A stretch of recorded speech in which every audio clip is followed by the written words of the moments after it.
आलू सब्जी कर आलू और गोभी, हाँ हाँ, आलू और गोभी का सब्जी बनेगा इसमें सोयाबीन देके।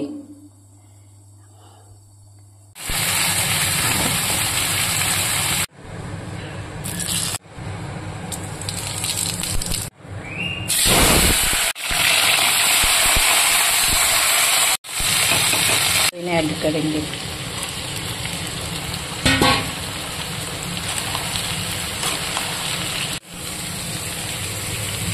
थोड़ा सा धनिया ऐड करेंगे, गुंडी, जीरा गुंडी, हल्दी।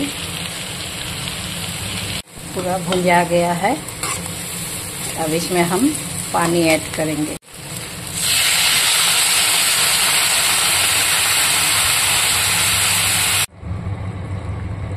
गरम मसाला,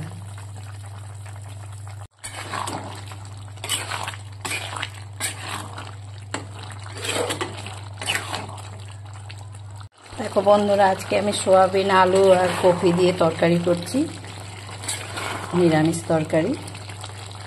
तो देखो खाওয়ার পরে কেমন হয়েছে বোঝা যাবে।